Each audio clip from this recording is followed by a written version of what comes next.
और इसके लिए उत्तर प्रदेश की राज्य सरकार पूरी तरह से जिम्मेदार है। दिल्ली की सरकार जिम्मेदार है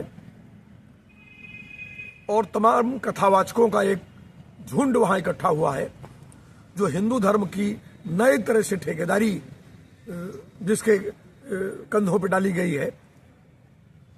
जिन लोगों ने एक मेंटल हिस्टीरिया इस पूरे मुल्क के अंदर कुंभ को लेकर के पैदा किया कि 140 साल बाद कुंभ आया है और अमृत ही अमृत बरस रहा है और ये अमृत स्नान करके आप मुक्त हो जाएंगे।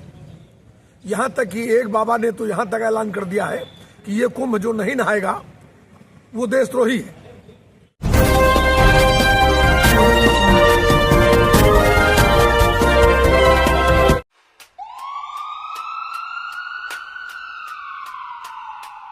हर तरफ बिखरा सामान, रोते बिलखते लोग, महाकुंभ में हलचल।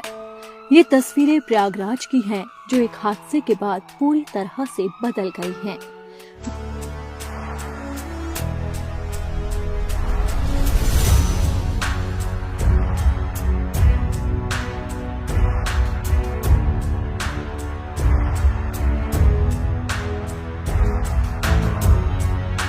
साथियों नमस्कार, हलचल न्यूज से मैं राजेश सिंह। महाकुंभ का जमावड़ा, बेतहाशा भागती हुई भीड़, जिंदा इंसानों को कुचलते हुए अपनी जान बचाने की फिक्र, पलक झपकते ही हजारों परिवारों की दुनिया बिखर गई, पीछे खड़े रह गए रोते बिलखते बदहवास लोग। सवाल उठता है कि कौन जिम्मेदार है। आज हमारे साथ हैं भाकपा माले नेता विजय विद्रोही, जो सीधे तौर पर सियासत और तमाम तथाकथित धर्म के ठेकेदारों पर इस हादसे पर इल्जाम लगा रहे हैं। उनका अंदाजे बयां कुछ इस प्रकार है। इस कत्ल की जवाबदेही लीजिए जनाब। इंसाफ, जमहूरियत और इंसानियत को मत मारिए, मौत का जश्न मत मनाइए, मजहब के जज्बात से मत खेलिए। आइए सुनते हैं। सर, आप अपना परिचय दें। मैं विजय विद्रोही, कम्युनिस्ट पार्टी माले की राज्य कमेटी का सदस्य हूँ। सर, ये अभी महाकुंभ में जो घटना हुई है, इसको आप किस रूप में देखते हैं? ये बहुत बड़ी त्रासदी है और बहुत हृदय विदारक है। लोग मुक्ति की आकांक्षा के लिए वहां गए थे और उनके तमाम स्वजन बिछुड़ गए। किसी का बच्चा, किसी की माँ और किसी की बहन, किसी का भाई, किसी का पिता। ये बहुत बहुत दुखद है और इसके लिए उत्तर प्रदेश की राज्य सरकार पूरी तरह से जिम्मेदार है। दिल्ली की सरकार जिम्मेदार है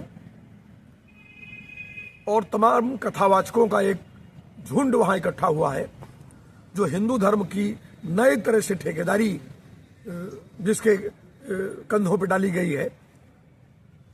जिन लोगों ने एक मेंटल हिस्टीरिया इस पूरे मुल्क के अंदर कुंभ को लेकर के पैदा किया कि 140 साल बाद कुंभ आया है और अमृत ही अमृत बरस रहा है और ये अमृत स्नान करके आप मुक्त हो जाएंगे। यहां तक कि एक बाबा ने तो यहां तक ऐलान कर दिया है कि ये कुंभ जो नहीं नहाएगा वो देशद्रोही है। इन सबों के खिलाफ मुकदमा लिखा जाना चाहिए।